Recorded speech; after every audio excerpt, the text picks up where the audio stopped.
everybody, it's Mr. Wagstaff. Cool stuff to talk about today. So today, Hitler gets tricked by balloons. He gets married. And Hitler kills himself. You're like, wait, what? Exactly. You got to have context for that stuff to make sense in the course of history. So, let's get some context. Let's get started. So today we're going to focus on the war in Europe and how that plays out. So Stalin has already stopped Hitler at the Battle of Stalingrad, even though massive casualties. Hitler's lost half his military, and the Russians are going to be pushing from the east towards Germany. America, we've set up shop here in England. However, trying to go across the English Channel and go into France, that is like worst case scenario. We really don't want to do that because Hitler is really fortified there in France because Hitler and Germany owned France at the time. So America is going to try a new strategy. The leader of the entire Allied forces is Dwight Eisenhower. This is a picture of Dwight Eisenhower meeting with his troops. Dwight Eisenhower is going to stay in England throughout the duration of the war. He is the Supreme Allied Commander. He is over not only the American military forces in Europe, but every other country's military forces as well, because they have agreed to that. So his plan is to try to stop Hitler from expanding first. So on this map, North Africa is here at the bottom. Hitler is expanding down to North Africa to get natural resources. The goal is, how about America goes into North Africa, all right, takes it over. Then, after you've secured North Africa, roll on up to Italy, the one that looks like a boot, all right, take over Italy, defeat Mussolini. There's this belief he has this massively powerful army. Then, I mean, just look at the map. You can just walk right from Italy right there into Germany. Take over Hitler that way. War will be over. Now, the first big problem that everybody is aware of is Erwin Rommel. So Erwin Rommel is a absolute genius tank general for Germany, and he is down in North Africa. He has been wrecking shop here for a while, so nobody really knows how they're going to handle him. But Eisenhower's like, I got two tank generals that are pretty dang good. So this is going to be referred to as Operation Torch. This entire idea is how you're going to get to Hitler. You go through North Africa, you go through Italy, and then you walk right into Germany. So this invasion happens. The first thing that America actually invades in World War II is actually going to be Africa. And they go in and very quickly battles start with Erwin Rommel. Oh, I could spend a whole week on what happens here in North Africa with Erwin Rommel. I'll cut it super short and say America wins, thanks in part to Patton and Omar Bradley. So, after North Africa is secured, and Erwin Rommel, which is expected to be the biggest difficulty here, after he is defeated, now it is time to get together and invade Italy. All right, where Mussolini is, and there's this belief he has a huge mega army. Mussolini is a liar, and he doesn't have that. So, when the Allies invade Italy, while there is some vicious fighting that takes place in Italy, and there are quite a few casualties, Mussolini's army is defeated pretty quickly. The Italian people are furious because they realize, wait a minute, this dude's a liar. Talking about Mussolini. Mussolini tries to flee to Germany, all right, and he gets pretty far north in Italy trying to flee to his buddy Hitler's place to be protected. Mussolini is actually captured by his own people, and Mussolini and his wife are beat to death, and their bodies are brought back down to Rome, and they're hung up by their feet from a like a light post at a gas station, and like people throw rocks at it and whatever. Like there's it's a pretty famous picture. I didn't really want to show them because I don't feel like it's appropriate. But very famous pictures of like Mussolini and his wife and the people he was with. Their like dead bodies are hanging up by with a rope tied to their feet, hung up from a light post. In Italy, It's like, oh, we were hoodwinked. Hey, allies, can we switch sides? Like, after, it's kind of weird. So Italy really stops being a threat here during Operation Torch. So this is going great. Germany's still trying to send some troops down to fight in Italy, but it's really not a lot. Operation Torch looks like it's going great. Erwin Rommel was defeated in North Africa. Now Italy has been taken over. So all you got to do now is just roll right on up through Italy, walk right into Germany, and war is going to be over. So as the Allied forces are rolling through Italy, they're getting closer to the border of Germany, they're a little surprised that there's like not a lot of pushback from any of the Germans coming to fight them. It's almost like the Germans are just going to let them walk right into Germany. So America's like, maybe Hitler lied about his army too. So as the Allies get up to the border, they get to the border and they're like, oh, we're kind of dumb. Because the whole time they made this plan, they were looking at maps like this. Maps can show you borders and everything. You know what maps don't show you that causes a big problem here? Mountains. This is the Swiss Alps. This is the border between Italy and Germany. You can't get your army through there. There might be individual roads, but you'd be coming across single file line and you'd get slaughtered. There's not technology. You can't fly tanks over, and everything's based on tanks now. So, Operation Torch is technically considered a failure because it doesn't end the war. It does secure North Africa. All right, so Hitler's not spreading North Africa. Mussolini's been wiped out. Italy is no longer helping out Hitler. Mussolini's helping out Hitler. But what has to happen now is all of the Allies have to now go back to England, regroup, and do the thing they really didn't want to do to start with, which is invade France, which is controlled by Germany. All right. So the question here is, why couldn't the Allies make it from Italy to Germany? What had happened? What had prevented that from happening? So answer that in complete sentences. Pause me, and we'll move on. All right. This brings us to the largest invasion in the history of Earth. D-Day. All right. This is going to be the invasion where the Allies are going to invade from England into France. Again, largest invasion in the history of Earth is going to happen on D-Day. If you're curious, hey, what does the D stand for D-Day? Nothing. It doesn't stand for anything. They actually, D-Day was just like a label that you give something. It could be like, this is the target date, just a random term they had used. The military tried this new thing, and they're going to refer to the day that an event was going to happen. In this case, a invasion was going to be referred to as D-Day. And they're going to use this code all the time in the future. The first time the term D-Day was used, what happened to be in World War II for this event. So it was like, in 10 days will be D-Day. It was just their code. However, D-Day ends up being such a massive event, they retired this term after used one time. So it's just referred to as D-Day in history, but the D doesn't actually stand for anything. It was just a code word to symbolize when in an event, and the code then got retired after being used one time. So the D doesn't actually stand for anything. So it's going to be June 6, 1944. So America's been involved in this war for 3 years, but it's really been going on for half a decade now. All right. The story here is crazy. There's so many little stories I have to skip over in a survey course. This one is worth it because it really, while it's wild and it's crazy, there is some serious influence on world events because of it. All right. The goal here is to go from England and invade France. Now, the closest two places here are Dover and what is pronounced Calais. All right.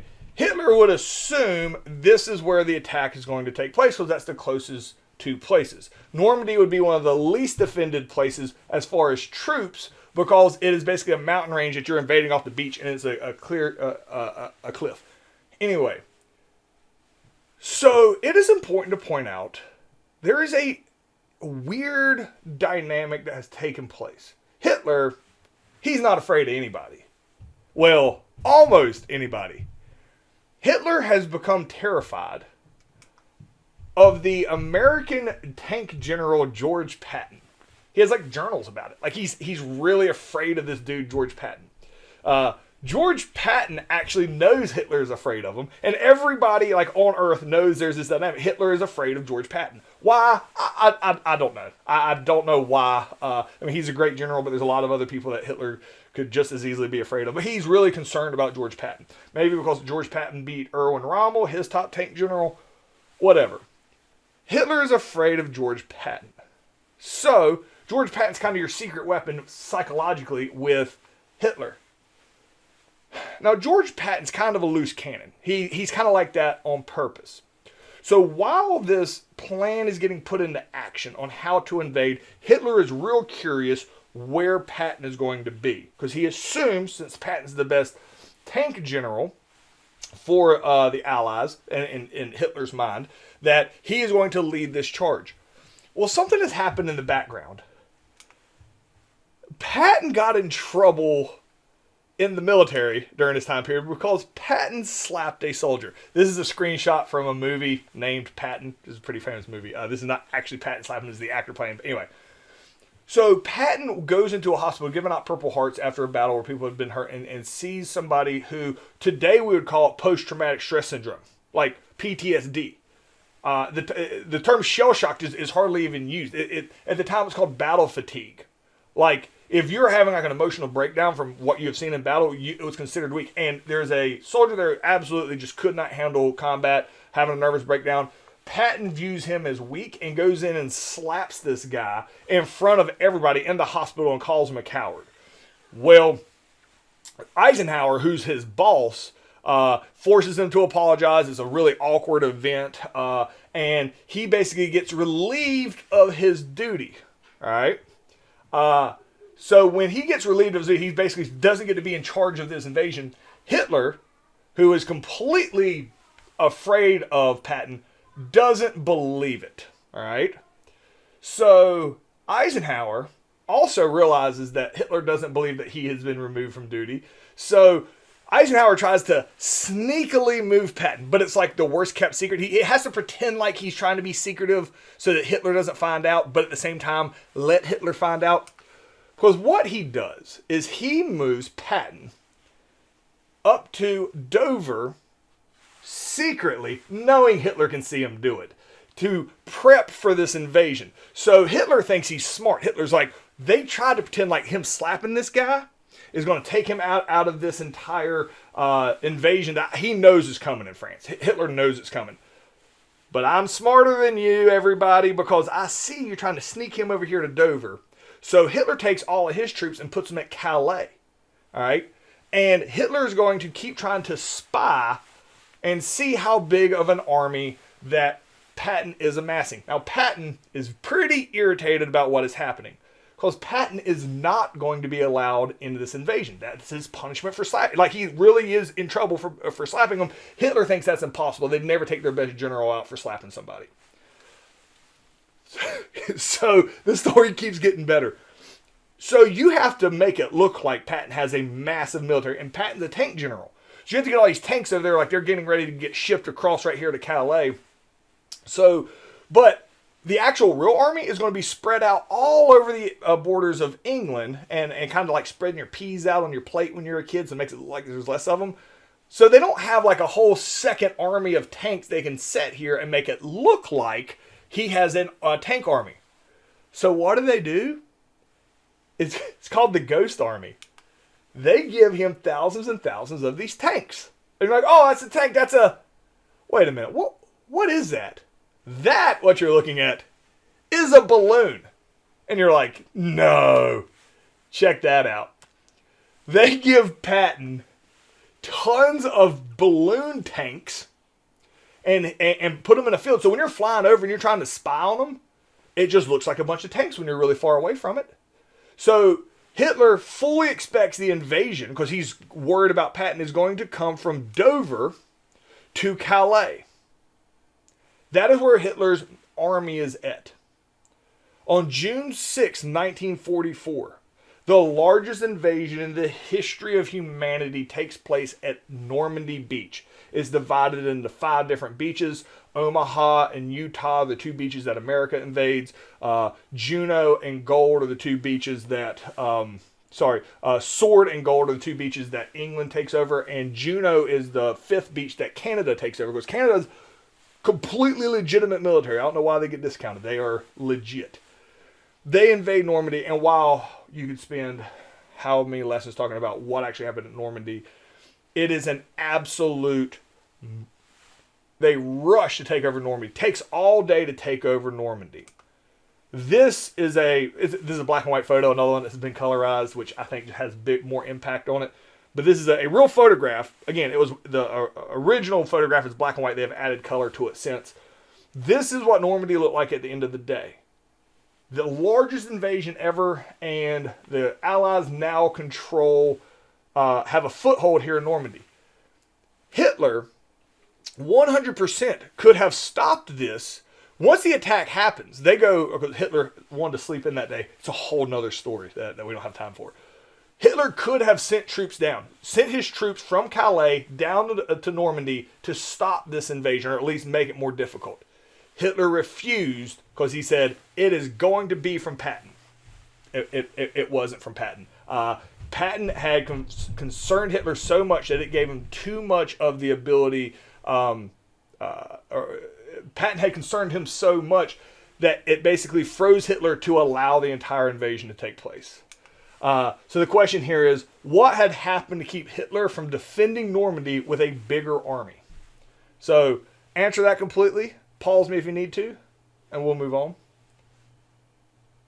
Well, once the Allies get inside Europe, it's basically wreck and shop. Hitler's army's really been decimated. He still has a legit amount, but you got Patton, who was really, really grumpy about the fact that he has not been able to fight in this battle. So when Patton comes in, him and Omar Bradley, they basically just leapfrog through Europe and just one after another is able to defeat any of Hitler's army.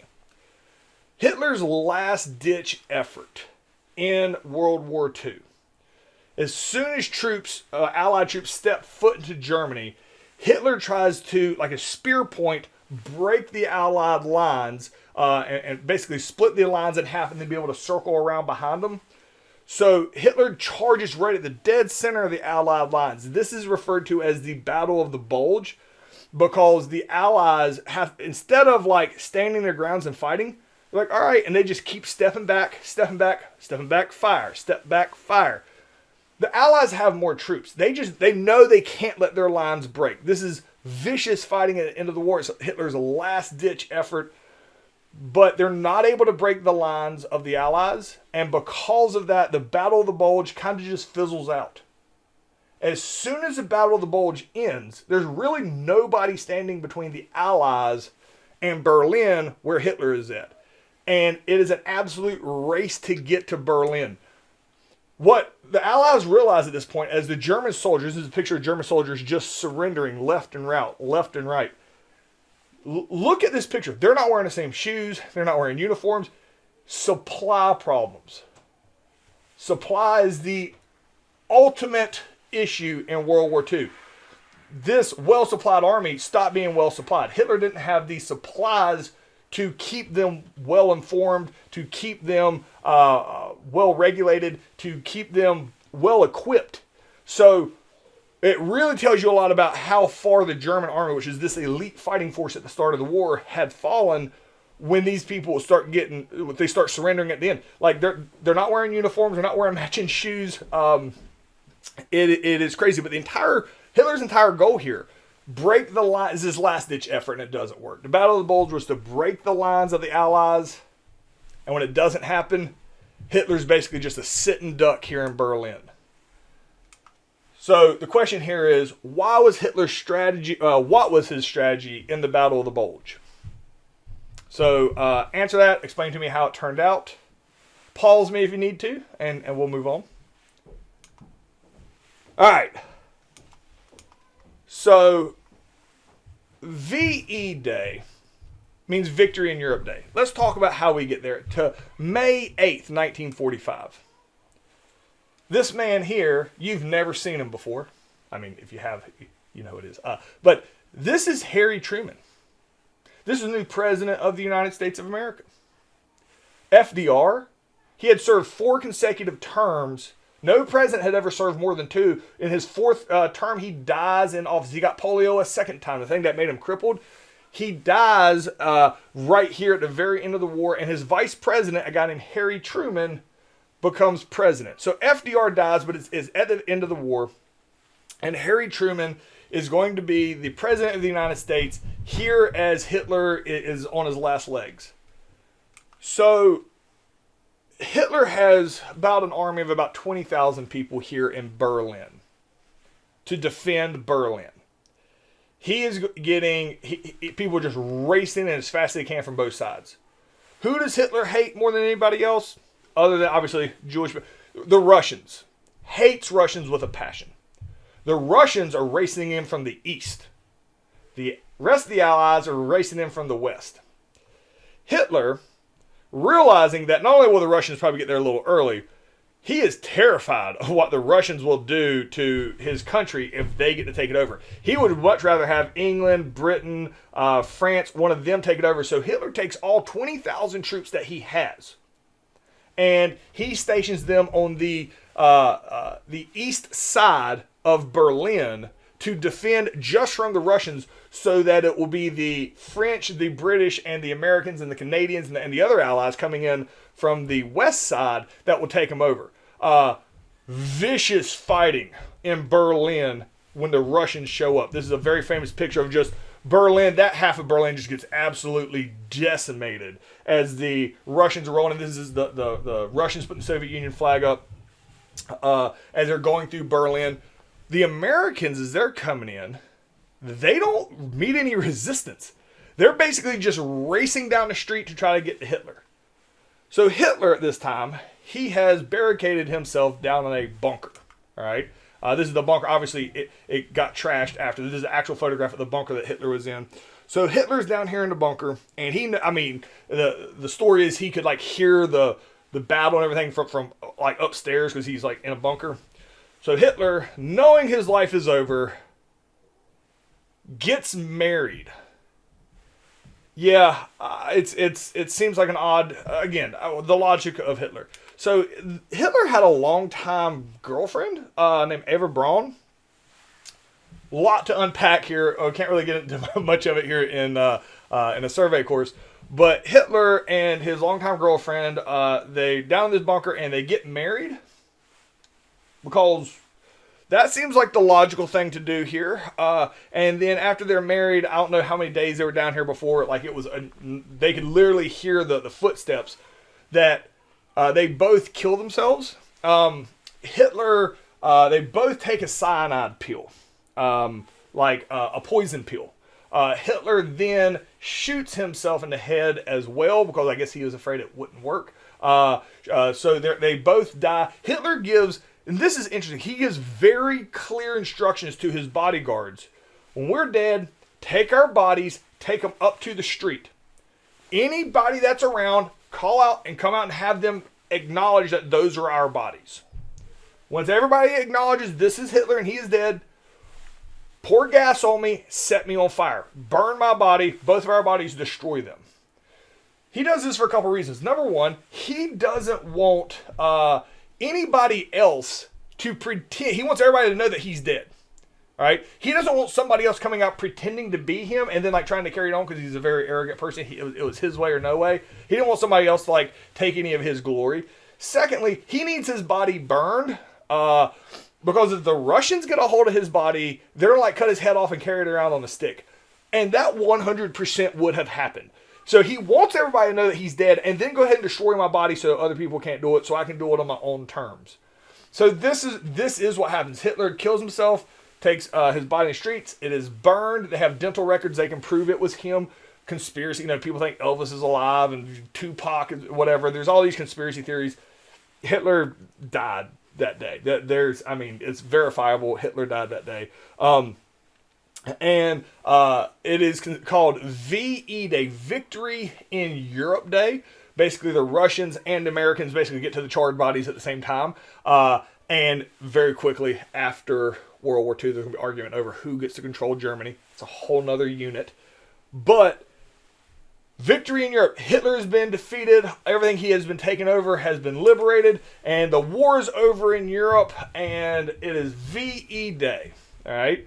So the question here is, what happened to Hitler at the end of the war? Before the surrender, like before they surrendered, basically talk about what were his final days and what was his rationalization for what he had done to his body after he had died. So the war's not over though. So go ahead and answer this. But before we enter, the war's not over. It is for England and France. Hooray! High fives. We're done with them. America is straight up still fighting a massive war here in the Pacific, and we've been doing it for a couple years.